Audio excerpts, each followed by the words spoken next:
अर्जुन का गुरु बनना स्वीकार किया। यही ज्ञान उन्हें जगत गुरु भी बनाता है, क्योंकि यह ज्ञान सदियों सदियों तक मानव जाति का मार्गदर्शन करता रहेगा। श्री कृष्ण बताते हैं कि इस बुद्धि योग में स्थित जितने भी ज्ञानी जन हैं, वो अपने कर्म फलों को त्याग देते हैं, जिससे वो सभी जन्म मृत्यु के बंधन से मुक्त हो जाते हैं। वो सभी भगवत प्राप्ति करते हैं। कर्म फल हमेशा से चिंता का कारण है, पर जिसने इसके प्रति मोह को त्याग दिया, तो उसके लिए भला कैसा दुख और कैसी चिंता। उसकी स्थिति मुक्त हो जाती है। भगवान कृष्ण के प्रति भक्ति भाव बढ़ाकर और उनके इस बहुमूल्य ज्ञान का फायदा उठाकर भला कौन है जो मुक्त नहीं हो सकता। यहाँ भगवान कृष्ण ने मोह को दलदल के समान बताया है, जिसमें फंसे व्यक्ति के लिए बाहर निकल पाना मुश्किल हो जाता है। युद्ध स्थल पर अर्जुन भी अपने परिजनों के वध करने के संदर्भ में इसी मोह में फंस चुके हैं। श्री कृष्ण अर्जुन को कहते हैं कि जिस समय तुम्हारी बुद्धि इस मोह रूपी दलदल से बाहर निकल आएगी, उसके बाद ही तुम सुनने योग्य और सुने हुए सभी कर्म फलों के प्रति अनासक्त हो जाओगे। चीजों या रिश्तों के प्रति आसक्ति ही मनुष्य के पतन का कारण बनती है। भगवान कृष्ण के धाम तक पहुंचने के मार्ग में यही मोह एक बहुत बड़ी बाधा बनता है। हर व्यक्ति भली भांति यह जानता भी है कि कोई भी कर्म फल उसे लंबे समय तक खुशी नहीं देने वाला, जब तक कि वो भगवान कृष्ण तक पहुंचने के लिए बुद्धि योग से कर्म न करे। दुनिया और इसके मोह से विरक्ति ही श्री कृष्ण के द्वार पर जाने का एकमात्र रास्ता है। अर्जुन को भगवान कृष्ण बोलते हैं कि जिस समय तुम्हारा यह विचलित मन शांत हो जाएगा और बुद्धि परमात्मा के स्वरूप को समझ लेगी, समझो उस समय तुमको दिव्य चेतना प्राप्त हो गई। अक्सर हम समाधि शब्द सुनते हैं, पर इसके तात्पर्य को नहीं समझते। तो यहाँ समाधि को कुछ इस प्रकार बताया गया है कि जब मन एकाग्र हो जाता है, जब उसकी चंचलता समाप्त हो जाती है, जब वो बात बात पर विचलित नहीं होता, तब मन इस समाधि की अवस्था में होता है। इसी पर श्री कृष्ण ने अर्जुन को बोला कि जब अनेक विषयों को सुनने के बाद भी तुम्हारी बुद्धि विचलित न हो, तो समझ लेना यही योग की अवस्था है। हालांकि अर्जुन का मन तो पूर्ण रूप से विचलित है, जिसके कारण ही वो किसी निर्णय पर नहीं पहुंच पा रहे हैं। जिस समय यह मन या बुद्धि किसी एक बिंदु पर पूर्ण एकाग्र हो जाती है, व्यक्ति उस काम को सफलतापूर्वक कर लेता है। पर मन के भटकाव के कारण अर्जुन अभी कुछ भी करने की अवस्था में नहीं है। भगवान श्री कृष्ण ने समाधि में स्थित व्यक्ति के गुणों को अर्जुन के सामने कुछ इस तरह प्रस्तुत किया कि अब अर्जुन इसके बारे में और जानने के लिए आतुर हो गए। वो स्थिर बुद्धि वाले ऐसे लोगों के बारे में और जानना चाहते हैं जो परमात्मा को प्राप्त कर चुके हैं। वो भगवान कृष्ण से पूछते हैं कि हे केशव, समाधि में स्थित ऐसे पुरुषों के क्या लक्षण होते हैं? वो कैसे बोलते हैं, कैसे चलते हैं और कैसे बैठते हैं? इस अवस्था में पहुंच चुके व्यक्तियों का जीवन दूसरों की तुलना में सर्वश्रेष्ठ होता है। वैसे भी एक सफल व्यक्ति के बारे में हर कोई जानना चाहता है। अर्जुन, जिनका मन अपने सगे संबंधियों को देख बुरी तरह विचलित हो गया था, ऐसे में उनके लिए स्थिर मन का यह ज्ञान लेना बड़ा रोचकपूर्ण बन गया। भगवान कृष्ण पर भरोसा रखने वालों के लिए उनका यह कथन हृदय को कमाल का सुकून देता है। पूरे जीवन व्यक्ति सुख शांति खोजने के लिए क्या क्या नहीं करता। समाज में लोगों से रिश्ते बनाता है, कितनी चीजों का भोग करता है, कड़ी मेहनत करके खूब पैसा कमाता है ताकि किसी भी चीज का अभाव न रह जाए। लेकिन इसके बावजूद भी उसे सुख शांति नहीं मिल पाती है। जबकि दूसरी तरफ हम यह भी देखते हैं कि एक साधु सन्यासी जिसके मन में वस्तुओं के प्रति वैराग्य उत्पन्न हो गया है, वो इनके बिना भी शांति से रहना जानता है। सुख शांति पाने के लिए भगवान कृष्ण आत्मा का पता बता रहे हैं, यानी मन को अगर आत्मा में लगा दिया जाए तो इस लक्ष्य को प्राप्त करना संभव है। इस श्लोक में भगवान कहते हैं कि पार्थ, जब मनुष्य का मन सारी काम वासनाओं को छोड़कर केवल एकमात्र आत्मा पर केंद्रित हो जाता है तो समझो वो स्थित प्रज्ञ हो गया। इन काम वासना भोग में लगे होने के कारण ही व्यक्ति का मन यहाँ वहां व्यर्थ की चीजों की ओर भागता है, जिससे उसे कुछ नहीं मिलने वाला। आत्मा का ज्ञान होना ही एकमात्र रास्ता है। आत्मा जो कि परमात्मा का अंश है, यानी श्री कृष्ण के शरणागत होकर इसे समझा जा सकता है और इसमें मन को स्थिर किया जा सकता है।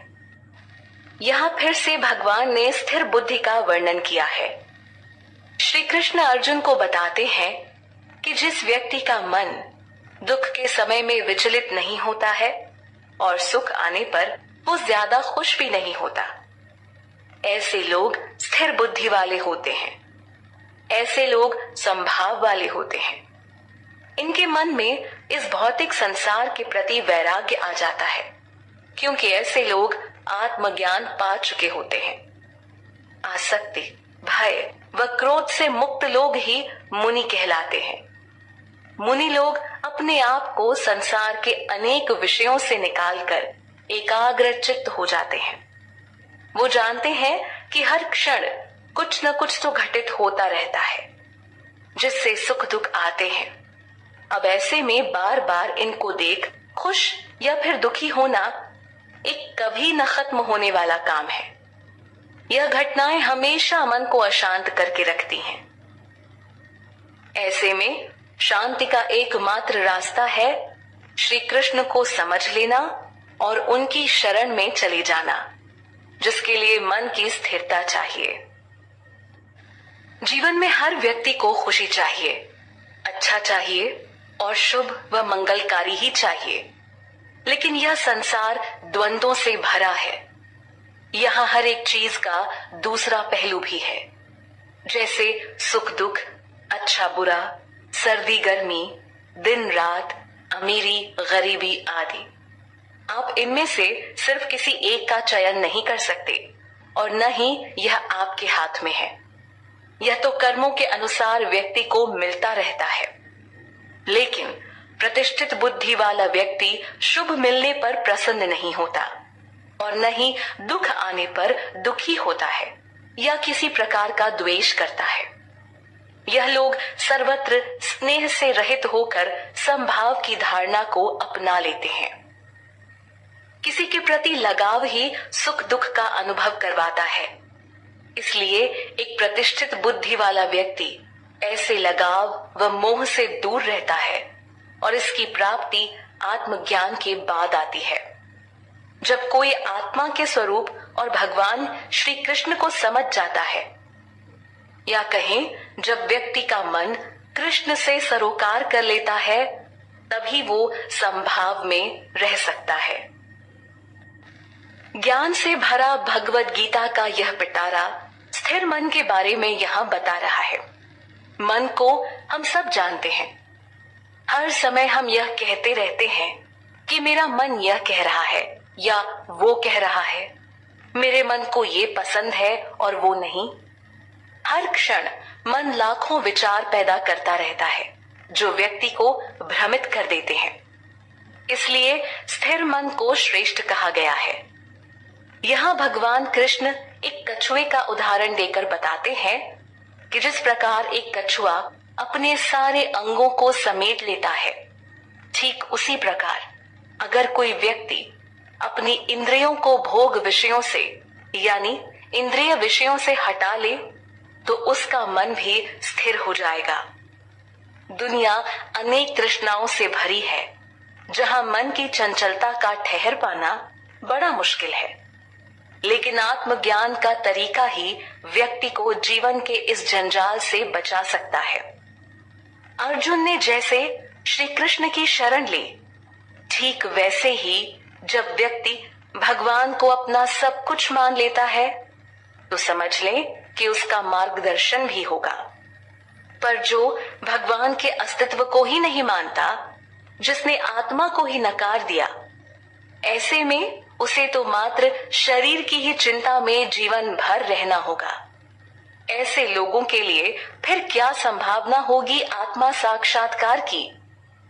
संसार में अगर कोई व्यक्ति यह सोच भी ले कि उसको अपनी इंद्रियों पर नियंत्रण रखना है और विषयों के पीछे भागने से उन्हें रोकना है, इसके बावजूद भी मन का ध्यान विषय भोग की ओर चला ही जाता है। ऐसे में व्यक्ति का सारा प्रयास धरा का धरा रह जाता है। मन की आसक्ति विषयों को लेकर खत्म नहीं होती, जिससे समाधान नहीं मिल पाता और व्यक्ति पुनः विचलित महसूस करता है। इंद्रियां बड़ी बलवान जो होती हैं, इनको सिर्फ आध्यात्म का मार्ग ही नियंत्रित कर सकता है। जब व्यक्ति आत्मा और परमात्मा के गुणों को समझने को तैयार हो जाए और साथ ही यह भी समझे कि उसे बाकी हर रास्ते पर भटकाव ही मिलेगा, इसीलिए तो श्री कृष्ण ने इस श्लोक में कहा है कि जिसका मन परमात्मा तत्व को समझ गया, उसका दुनिया के प्रति मोह खत्म हो जाता है। ऐसे लोग फिर निवृत्त हो जाते हैं। इंद्रियां बहुत बलवान होती हैं। इनको नियंत्रित करना कोई आसान काम नहीं है। मन में बस एक इच्छा क्या उत्पन्न हुई, सारी इंद्रियां उसको पूरा करने में लग जाती हैं। और जब तक इच्छा पूर्ण ना हो जाए, असंतुष्टि का भाव बना रहता है। इसलिए ही तो सांसारिक विषयों के प्रति विरक्त होने को कहा जा रहा है। इंद्रियां विवेकी व्यक्ति तक को अपना शिकार बना लेती हैं, जो बड़ी मेहनत से इनको वश में करने का प्रयास कर रहा होता है। भगवान ने अर्जुन को यही तो समझाया कि हे कौन्तेय, प्रयत्न करते रहने वाले बुद्धिमान व्यक्ति के मन को भी यह चंचल इंद्रियां बलपूर्वक हर लेती हैं। ऐसे में कमजोर मन वाले व्यक्ति की बात ही क्या की जाए, जिसमें लेश मात्र भी दृढ़ निश्चय नहीं और न ही विरक्त भाव है। जिनकी इंद्रियां वश में होती हैं, वही स्थिर बुद्धि वाला कहलाता है। इस श्लोक के माध्यम से श्री कृष्ण स्पष्ट शब्दों में कहते हैं कि जो भी अपनी इंद्रियों को वश में करके अपने मन को मुझ में लगाता है, उसका मन स्थिर हो जाता है। भगवान कृष्ण में मन को लगाने के बाद व्यक्ति जो भी कर्म करता है, वो भगवान की प्रसन्नता के लिए करता है, जिस कारण वो कर्म बंधन से मुक्त हो जाता है। लेकिन जो भी कर्म व्यक्ति अपने स्वार्थ और अपनी खुशी के लिए करता है, उसके चलते वो कर्म बंधन में फंस जाता है। इसलिए आध्यात्म को ऐसा रास्ता बताया गया है जिसकी मदद से व्यक्ति भगवान कृष्ण को समझ सकता है और उनकी शरण ले सकता है। भगवान की शरण में जाकर ही वो स्थिर मन वाला बन सकेगा और यहीं से इंद्रियों को नियंत्रित करने के लिए बल प्राप्त कर पाएगा। वरना वो जब तक इस दुनिया से जुड़ा है, तब तक मन को स्थिर नहीं कर सकेगा। उसकी चंचल इंद्रियां उसे धोखा देती रहेंगी। यहाँ भगवान कृष्ण व्यक्ति के स्वभाव की एक श्रृंखला को बता रहे हैं, जिस पर आम तौर से व्यक्ति ध्यान ही नहीं देता। लेकिन भगवान मूल कारण को लेकर अपनी बात कहते हैं कि कैसे व्यक्ति का मन जब विषयों पर बार बार चिंतन करता है, तो उसके मन में काम भाव उत्पन्न हो जाता है। व्यक्ति अपनी इंद्रियों के माध्यम से उसका भोग कर सुख पाने की कामना करता है। जब वो सुख उसे नहीं मिल पाता, तो व्यक्ति को क्रोध आने लगता है। आसक्ति की यही माया है कि वो व्यक्ति को क्रोध के स्तर पर लापटकती है। जिस क्रोध की आग में व्यक्ति जलता रहता है, इन सारे भावों से ब्रह्मा शिव तक भी प्रभावित हो जाते हैं। इसलिए बार बार किसी भी विषय के प्रति आसक्त न होने की सलाह दी जा रही है। विषय चिंतन, काम भाव और फिर क्रोध उत्पन्न होने की इस कड़ी को आगे के श्लोक में भी प्रस्तुत किया गया है। इस श्लोक से पता चलता है कि विषय चिंतन और काम भाव की श्रृंखला सिर्फ क्रोध तक ही आकर नहीं रुकती, बल्कि यह व्यक्ति को पूर्ण पतन तक लेकर जाती है, क्योंकि क्रोध के बाद मोह उत्पन्न होता है। मोह जो कि व्यक्ति की स्मृति को भ्रमित कर देता है। जब स्मृति भ्रमित हो जाती है तो इससे बुद्धि का नाश हो जाता है, और जब व्यक्ति की बुद्धि का ही नाश हो गया तो शेष क्या बचता है? इसके बाद वो अपनी स्थिति से गिर जाता है, और ऐसे ही लोग भव बंधन में और उलझते जाते हैं। बुद्धिहीन व्यक्ति को मूर्ख समझा जाता है, जिसका समाज तिरस्कार करता है। बुद्धि ही तो सही और गलत का एहसास करवाकर व्यक्ति का मार्गदर्शन करती है, लेकिन बुद्धि भी चंचल इंद्रियों के बहकावे में आ जाती है। भगवान कृष्ण यहाँ बताते हैं कि जो व्यक्ति सभी राग द्वेष से परे है और जिसने अपनी इंद्रियों को वश में कर रखा है, वो ही जीवन के अंतःकरण की प्रसन्नता को प्राप्त कर सकता है। जो लोग किसी भी वस्तु के प्रति आसक्त नहीं है, ऐसा व्यक्ति वश में की हुई इंद्रियों से विषयों को भोगता हुआ प्रसन्नता प्राप्त करता है। प्रसन्नता क्या है? एक अनुभव जिसे व्यक्ति बार बार महसूस करना चाहता है, लेकिन जब उसकी बुद्धि लोभ, मोह, माया, क्रोध, द्वेष में फंस जाती है तो उसके लिए इस प्रसन्नता तक पहुंच पाना आसान नहीं होता है। इसे सिर्फ भगवान कृष्ण द्वारा बताए मार्ग पर चलकर ही प्राप्त किया जा सकता है। यह मार्ग आपको परमात्मा से जोड़ने का काम करता है। यह मार्ग आपको आत्म साक्षात्कार करवाता है। व्यक्ति दुनिया की लाखों चीजों को समझने का प्रयास करता है, बेशक वो उसके मतलब की हो या नहीं, लेकिन जब तक परमात्मा को नहीं समझा गया तब तक सब व्यर्थ है। विषय चिंतन, मोह, क्रोध, स्मृति का खत्म होना, बुद्धि का नष्ट होना और इस कारण मनुष्य का पतन होना, यह सब एक सिलसिले से होता जाता है। एक कदम पर भी भूल हुई तो व्यक्ति पतन की दिशा में बढ़ने लगता है। लेकिन इन सब से बचने व मन को संभालने का सिर्फ एक ही तरीका है, वो है परमात्मा को समझना और भगवान कृष्ण की शरण लेना। ऐसा कर व्यक्ति अंतःकरण की प्रसन्नता और स्थिर मन के साथ शांति को प्राप्त कर पाता है।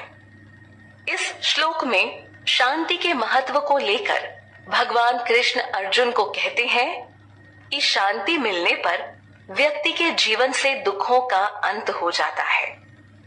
दुखों के अंत से खुशी का अनुभव शुरू होता है और फिर प्रसन्न चित्त व्यक्ति की बुद्धि जल्द ही स्थिर अवस्था में आ जाती है।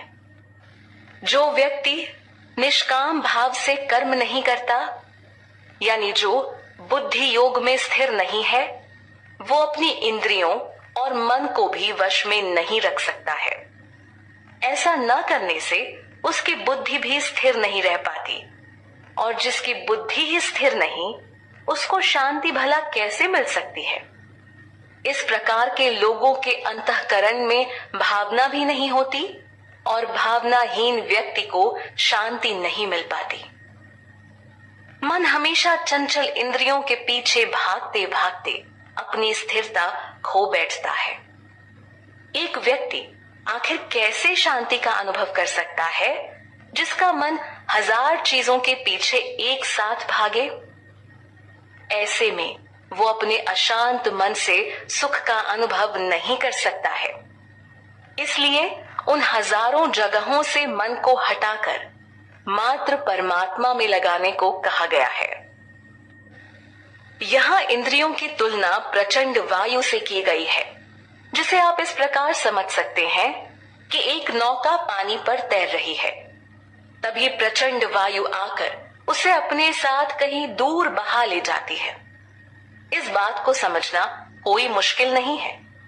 नौका बुद्धि समान हुई जो इसके साथ बह जाती है। समुद्र में कई छोटी बड़ी लहरें उठती हैं।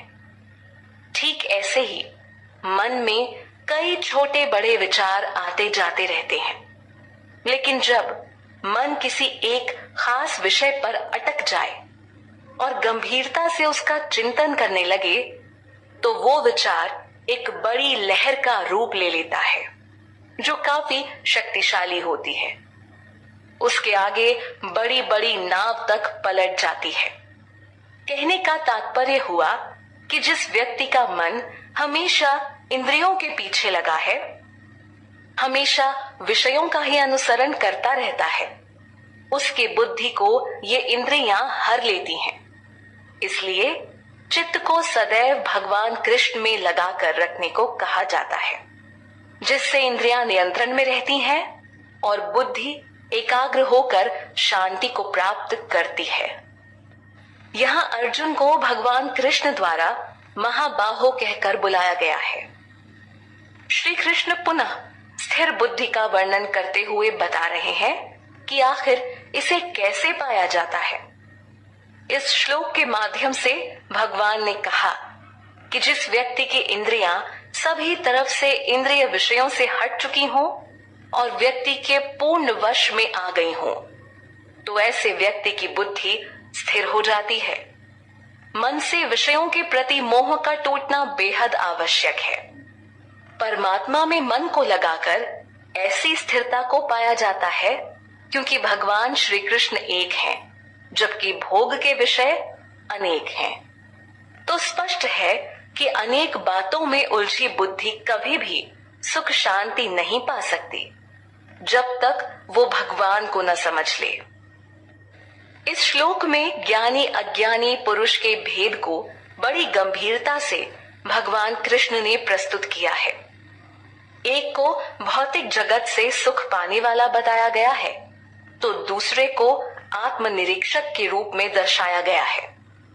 श्री भगवान बताते हैं कि सभी लोगों के लिए जो दिन है वो एक संयमी पुरुष के लिए रात्रि है, क्योंकि दिन में सब लोग भौतिक सुख पाने के लिए जागते हैं, कड़ी मेहनत करते हैं, परंतु एक आत्मनिरीक्षक को भौतिक सुखों के प्रति कोई रुचि नहीं होती, तो वो ऐसे कामों के प्रति सोता है।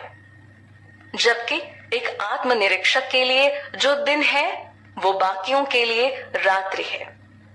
एक योगी सिर्फ आत्मा साक्षात्कार के लिए जागता है, लेकिन अन्य लोगों में परमात्मा को समझने में रुचि नहीं होने के कारण वो इस समय सोते हैं।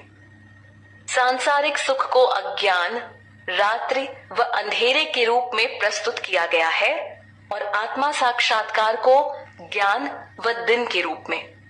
यानी ज्ञानी वही है जो परमात्मा की दिशा में बढ़ चुका है। यहाँ अचल प्रतिष्ठा वाले समुद्र के उदाहरण से एक बड़ी बात को समझाया गया है। बताया गया है कि कैसे जब चारों ओर से नदियों का जल आकर समुद्र में मिल जाता है, तो उसके बावजूद भी समुद्र विचलित नहीं होता। वो बड़ी ही शांति से उन सभी नदियों के जल को अपने अंदर समा लेता है और पहले जैसा ही स्थिर बना रहता है। यही स्थिति तो एक संयमी पुरुष की होती है। दुनिया की कोई भी इच्छा उसको विचलित नहीं कर पाती, उसके हृदय में कोई विकार या आसक्ति पैदा नहीं कर पाती है। सांसारिक मुद्दे संयमी पुरुषों को परेशान नहीं करते। ऐसे व्यक्ति ही शांति प्राप्त कर पाते हैं, न कि वो जो कि हमेशा इच्छाओं से प्रभावित होते रहते हैं। भोग की कामना ही व्यक्ति को हमेशा विचलित करती रहती है। लेकिन जो अपने अंतःकरण और परमात्मा को जान चुका है वो एक बेहतर स्थिति में पहुंच जाता है। वो अपने सभी कर्मों को एकाग्र मन से अच्छी तरह कर पाता है। जीवन में वास्तविक शांति पाने की राह में भगवान कृष्ण आगे बताते हैं कि जिस व्यक्ति ने अपनी सभी इच्छाओं को त्याग दिया है, जिन इच्छाओं के कारण वो हमेशा इंद्रिय तृप्ति में लगा रहता है, ऐसा व्यक्ति योग्य है। यानी जो व्यक्ति काम, वासना, अहंकार और सारी ममता को त्याग कर स्थिर बुद्धि से अपना कर्म करता है, वो शांति को प्राप्त करता है। सांसारिक भोग विलास में लगे मनुष्य के लिए इस बात को समझ पाना थोड़ा मुश्किल होता है, क्योंकि यह ज्ञान संसार में होते हुए भी संसार से न जुड़ने की बात करता है। अब यह भला कैसे संभव है? इसका जवाब भी तो श्री कृष्ण ऊपर बता चुके हैं। वो मार्ग है आत्म साक्षात्कार का, वो मार्ग है कृष्ण को अपना बनाने का, वो मार्ग है यह जानने का कि श्री कृष्ण के अलावा दूसरा कोई ठोस रिश्ता यहाँ नहीं मिलने वाला। कुल मिलाकर परमात्मा को समझना ही पहला और अंतिम लक्ष्य है, जिसे बहुत से लोग जन्मों जन्मों तक समझ नहीं पाते और जन्म मरण के चक्कर में फंसे रह जाते हैं। यहाँ श्री कृष्ण ने उस ब्रह्म की बात कही है जिसको समझ पाने में बड़े बड़े उलझ जाते हैं। ब्रह्म का अर्थ हुआ समस्त विश्व का परम सत्य। जी हाँ, परम सत्य, जिसके ऊपर फिर कोई दूसरा ज्ञान नहीं है। यह आध्यात्म का मार्ग है जिस पर चलकर व्यक्ति ईश्वर के अस्तित्व को समझ पाता है और यह भी जान पाता है कि आत्मा का परमात्मा के साथ क्या संबंध है। इसको जो जान गया मानो सफल हुआ। इस श्लोक में श्री भगवान अर्जुन को कहते हैं कि हे पार्थ, यह ब्रह्म को प्राप्त व्यक्ति की निशानी है। जो ब्रह्म स्तर पर आ गया फिर उसका मन कभी भी विचलित नहीं होता। ब्रह्म सत्य को जानने वाले योगी उन इच्छाओं के पीछे भागना बंद कर देते हैं जिसका कोई अंत नहीं है। इन इच्छाओं को पूरा करने के प्रयास में ही व्यक्ति संसार से बंद कर रह जाता है, जबकि आत्मा को वास्तविक तलाश तो ईश्वर की है, शांति की है और मुक्ति की है।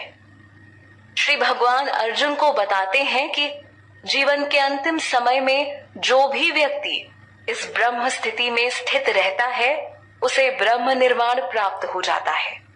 इसे ऐसे भी समझा जा सकता है कि जो भी व्यक्ति जीवन के नष्ट होने से पहले कृष्ण भावना से पूर्ण हो जाता है तो उसे तुरंत ही ब्रह्म निर्वाण अवस्था प्राप्त हो जाती है।